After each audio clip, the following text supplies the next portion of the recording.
এই যে পোর্টের মধ্যে যে কার্গোগুলো দেখতে পাচ্ছেন রাখা আছে, এখান থেকেই কার্গোগুলো আমার জাহাজে লোড হবে। আসসালামু আলাইকুম। আজকে আপনাদেরকে কার্গো লোডিং অপারেশন দেখানোর চেষ্টা করব।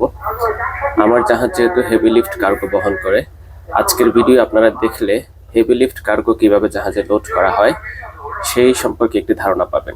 আমি আগে একটু বলে রাখি, কার্গো লোডিং অপারেশন বিশাল একটা বিষয়, অনেক বড় একটা সাবজেক্ট। সো অনেক ধরনের ক্যালকুলেশন থাকে, সেগুলো আপনাদের না বুঝলেও চলবে, কিন্তু আপনাদের যে কৌতূহল থাকে লোডিং এবং ডিসচার্জিং নিয়ে, আশা করি আজকের ভিডিও দেখলে সেই বিষয়ের কৌতূহল কেটে যাবে। একটু বলে রাখা ভালো, বিভিন্ন জাহাজের লোডিং অপারেশন বিভিন্ন ধরনের হয়ে থাকে। সো আজকের ভিডিওতে শুধুমাত্র জানবেন কিভাবে হেভি লিফট কার্গো জাহাজে লোড করা হয়।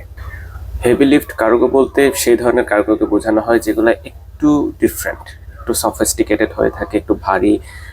যেমন ধরেন বিভিন্ন ইঞ্জিনের পার্টস, বড় বড় গাড়ি হতে পারে, ট্রাক হতে পারে, ট্রেনের বগি, স্পিড বোট অথবা ইয়ট। এই টাইপের কার্গোগুলোকে নর্মালি আমরা হেভি লিফট কার্গো বলে থাকি, যেগুলো আমার জাহাজ ক্যারি করে থাকে।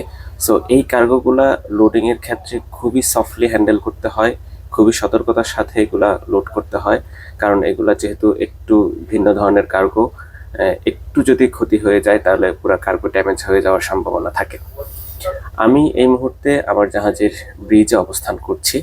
ব্রিজ কথাটি আপনারা অনেকেই শুনে থাকেন জাহাজের ক্ষেত্রে, এটি আসলে ব্রিজ কন্ট্রোল রুম বলে, অনেকে নেভিগেশন রুম বলা হয়ে থাকে, মানে যেখান থেকে আমরা জাহাজ নেভিগেশন করে এক দেশ থেকে আরেক দেশে নিয়ে যাই। সো এখানে আসার কারণ হচ্ছে এখান থেকে লোডিং অপারেশনটা খুব ভালোভাবে দেখানো সম্ভব হবে।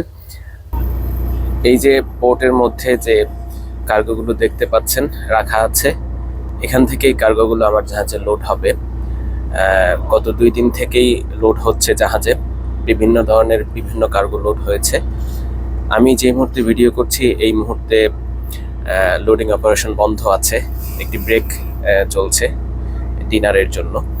সো এই জন্য ওভাবে হয়তো দেখানো সম্ভব না, কিন্তু আমি আপনাদেরকে ধারণা দেওয়ার চেষ্টা করছি। এই যে যে কার্গোগুলো দেখতে পাচ্ছেন, এগুলা ক্রেনের সাহায্যে, শিপ ক্রেনের সাহায্যে অথবা শোর ক্রেনের সাহায্যে জাহাজে লোড করা হয়। একটা কার্গো লোডিং অপারেশনের সাথে অনেক ধরনের মানুষ জড়িত থাকে। শোর সাইড থেকে শোরের মানুষজন থাকে, আমাদের জাহাজ থেকে জাহাজের মানুষজন থাকে। কার্গো লোডিংয়ের সময় কয়েকটি টিম একসাথে কাজ করে। আপনার পোর্ট থেকে একটি টিম কার্গোগুলো ক্রেনের হুকের মধ্যে ভালো করে আটকে দেয় বা লেসিং করে দেয়, আমরা যেটি জাহাজের ভাষায় বলি। তারপর ক্রেন অপারেটরের সাহায্যে কার্গোগুলো জাহাজে চলে আসে। জাহাজের এই যে কার্গো হোল্ড দেখতে পাচ্ছেন, কার্গো হোল্ডের ভিতরে রাখা হয় এবং ভিতরে আরেকটি টিম থাকে যারা এটিকে ক্রেন অপারেটরের সাহায্যে এবং তাদের সিগন্যালের মাধ্যমে সুন্দরভাবে একটি জায়গায় রাখে এবং লেসিং করে। লেসিং করার পর পুনরায় আবার লোডিংয়ের জন্য অন্য একটি কার্গো নেওয়া হয়। এভাবে একটি কার্গো লোড করতে মিনিমাম 30 থেকে 40 মিনিট, 1 ঘন্টাও লেগে যেতে পারে, কারণ আমি আগেই বলেছি এগুলো খুব সফটলি হ্যান্ডেল করতে হয়। এখানে যে কার্গো হোল্ড দেখতে পাচ্ছেন আপনারা, এখানে কয়েকটি স্তরে কার্গোগুলো থাকে। এখানে খালি দেখা যাচ্ছে, কিন্তু এর ভিতরে কিন্তু কার্গো আছে। পন্তুন থাকে, মানে এক ধরনের ঢাকনার মতো বলতে পারেন।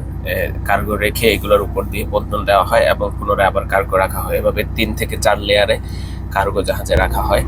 লোডিং এবং ডিসচার্জিং এর সময় আমাদের শিপ স্ক্রুদের কাজ থাকে এগুলো ভালোভাবে দেখাশোনা করা, ঠিকঠাক লোড হচ্ছে কিনা, জাহাজের স্ট্যাবিলিটি ঠিক আছে কিনা, কারণ যেহেতু হেভি লিফট অনেক ভারী হয়, যে কোনো এক জায়গায় রাখলে জাহাজ একদিকে কাত হয়ে যেতে পারে।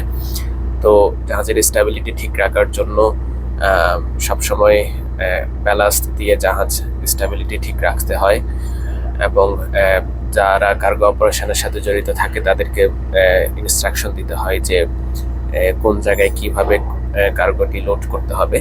এই ধরনের কাজগুলো শিপ স্ক্রুরা করে থাকে। মাঝে মাঝে লোডিং এর সাথে সরাসরি জড়িত থাকে আমাদের শিপ স্ক্রুরাও।